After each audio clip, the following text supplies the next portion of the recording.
आज के वीडियो में हाइड्रोसील बीमारी के बारे में संपूर्ण जानकारी अर्थात हाइड्रोसील किसे कहते हैं, ये क्यों हो जाता है, यानी हाइड्रोसील के कौन कौन से कारण होते हैं और हाइड्रोसील के लक्षण कौन से हैं, मतलब सिम्टम्स ऑफ हाइड्रोसील, और हाइड्रोसील से कैसे बचाव करें तथा इसका क्या उपचार है। तो चलिए सबसे पहले आपको बताते हैं कि हाइड्रोसील किसे कहते हैं।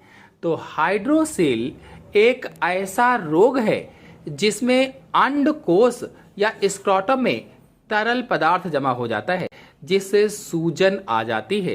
यानी जो हाइड्रोसील है ये अंडकोश में तरल पदार्थ जमा हो जाता है, पानी जमा हो जाता है तो उसमें सूजन आ जाती है, उसे ही हाइड्रोसील कहा जाता है। और इसको हिंदी में जो हाइड्रोसील शब्द है ये अंग्रेजी शब्द है, हिंदी में इसे जल वृषण या अंडकोश वृद्धि भी कहा जाता है। यह स्थिति आमतौर पर नवजात शिशुओं में अधिक पाई जाती है। जो नवजात शिशु होते हैं यह स्थिति पाई जाती है, लेकिन यह किसी भी उम्र में पुरुषों को भी प्रभावित कर सकती है। चलिए जानते हैं कि हाइड्रोसील किन किन कारणों से हो जाता है, यानी काजेस ऑफ हाइड्रोसील। तो पहला है जन्मजात कारण। नवजात शिशुओं में हाइड्रोसील जन्म से ही मौजूद हो सकता है, खासकर जब अंडकोश अथवा वृषण पेट से अंडकोश की थैली में उतरते हैं और एक नली के माध्यम से तरल पदार्थ भी अंडकोश में आ जाता है, तो इस तरह से हाइड्रोसील हो जाता है। दूसरा कारण है चोट के कारण। तो वयस्कों के अंडकोश अथवा वृषण में चोट लगने या सूजन होने से भी हाइड्रोसील हो सकता है। अगर चोट लग जाएगी तब भी हाइड्रोसील हो सकता है, मतलब अंडकोश पर चोट या आघात लगने से तरल पदार्थ जमा हो जाता है जिससे हाइड्रोसील हो सकता है। कहने का मतलब यह है कि वयस्कों में हाइड्रोसील चोट या सूजन के कारण हो सकता है। फिर अगला है संक्रमण के कारण। तो वृषण अथवा अंडकोश में संक्रमण भी हाइड्रोसील का कारण बन सकता है। फिर अगला है ट्यूमर के कारण। तो अंडकोश या उसके आसपास के ऊतकों में ट्यूमर भी हाइड्रोसील का कारण बन सकता है, मतलब वृषण अथवा अंडकोश में ट्यूमर या अन्य असामान्य संरचनाएं भी हाइड्रोसील का कारण बन सकती हैं, लेकिन ये बहुत कम मामलों में देखा गया है। फिर अगला है लसिका तंत्र में समस्या के कारण। यदि लसिका तंत्र सही तरीके से काम नहीं करती है तो तरल पदार्थ इकट्ठा हो सकता है जिससे हाइड्रोसील हो सकता है। फिर अगला है दवाओं के प्रभाव के कारण। कुछ दवाएं भी हाइड्रोसील का कारण बन सकती हैं। चले जानते हैं कि अगर हाइड्रोसील हो गया है तो कौन कौन से लक्षण प्रकट होंगे, सिम्टम्स ऑफ हाइड्रोसील। तो पहला है अंडकोश में सूजन। हाइड्रोसील के सबसे सामान्य लक्षणों में से एक लक्षण यह है अंडकोश में सूजन या वृषण अथवा अंडकोश का बड़ा हो जाना। तो यह सूजन एक या दोनों तरफ से हो सकती है, मतलब अंडकोश अगर अंडकोशों में सूजन है, वृषण में सूजन है, इसका मतलब हाइड्रोसील हो सकता है। फिर अगला है भारीपन या असहजता।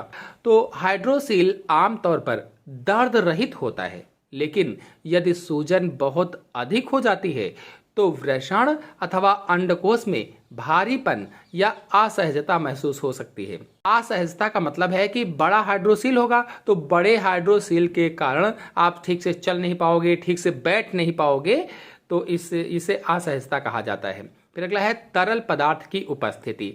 जब आप अपने अंडकोश को टार्च की रोशनी में देखते हैं तो यह पारदर्शी दिखाई दे सकता है, जिससे स्पष्ट हो जाता है कि उसमें तरल पदार्थ भरा हुआ है।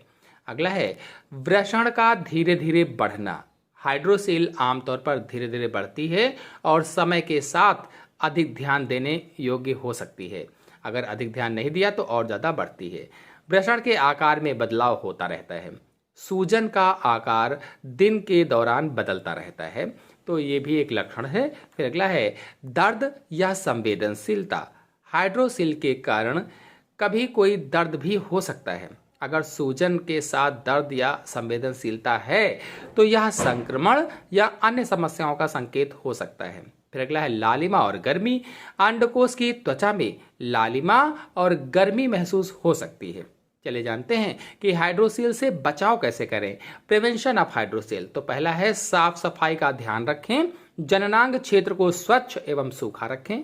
फिर अगला है, यदि आपको किसी भी प्रकार का संक्रमण या सूजन महसूस हो तो तुरंत चिकित्सीय परामर्श लें, उचित उपचार करवाएं। अगला है, खेल गतिविधियों के दौरान जननांग क्षेत्र की सुरक्षा के लिए उपयुक्त गियर का उपयोग करें, जैसे एथलेटिक सपोर्टर का प्रयोग करें।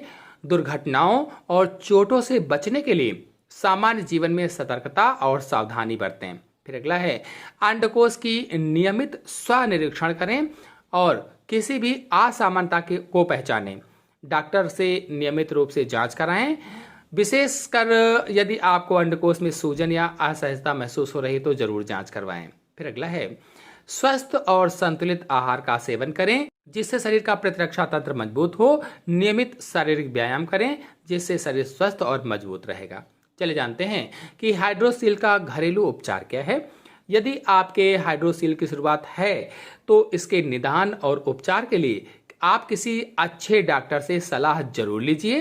हालांकि आप कुछ प्राकृतिक उपचारों का उपयोग करके अपने वृषण अथवा अंडकोश संबंधी असुविधा को कम कर सकते हैं, जिसमें से पहला है खूब सारे फल खाएं। हम सभी जानते हैं कि हमारे आहार का हमारे स्वास्थ्य पर महत्वपूर्ण प्रभाव पड़ता है। हाइड्रोसील जैसी स्थिति में केवल फल वाला आहार हाइड्रोसील के लक्षणों से काफी राहत देता है। आपको अपने दैनिक आहार में सेब, संतरे, आड़ू, अनानास, साथ ही अंगूर को शामिल करना चाहिए। नंबर 2, आपको डिब्बा बंद खाद्य चीजों को खाने से बचना चाहिए, क्योंकि डिब्बा बंद खाद्य में मौजूद प्रिजर्वेटिव हाइड्रोसील के लिए हानिकारक होते हैं। फिर अगला है, उबली हुई सब्जियां अधिक खाएं। उबली हुई सब्जियां खाना हाइड्रोसील को कम करने का एक अच्छा घरेलू उपाय माना जाता है। ये आपके हाइड्रोसील में भारीपन और दर्द को राहत देगा या हाइड्रोसील के लक्षणों से राहत पाने का एक सरल लेकिन प्रभावी उपाय है। नेक्स्ट पॉइंट है, अदरक की चाय और काली चाय पिएं। माना जाता है कि काली चाय और अदरक की चाय अपने सूजन रोधी गुणों के कारण हाइड्रोसील में मदद करती है। अदरक में ऐसे यौगिक हैं जो सूजन को कम करते हैं, जिससे दर्द और सूजन कम हो सकती है। रोजाना 1 कप अदरक की चाय पीने से राहत मिल सकती है। फिर अगला है, एलोवेरा और आंवला जूस का सेवन।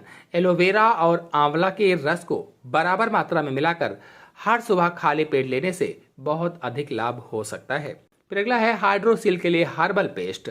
काली मिर्च और जीरे के पाउडर को गर्म पानी में मिलाकर पेस्ट बना लें। इस पेस्ट को हाइड्रोसील से प्रभावित जगह पर लगाएं। पेस्ट को कुछ मिनट तक रहने दें और फिर गर्म पानी से धो लें। तो आशा है आपको वीडियो पूरा अच्छी तरह से समझ में आ गया होगा। आ गया हो तो लाइक कीजिए, अपने सभी दोस्तों में शेयर कीजिए। चैनल पर पहली बार आए हैं तो चैनल को सब्सक्राइब भी कर लीजिए। धन्यवाद।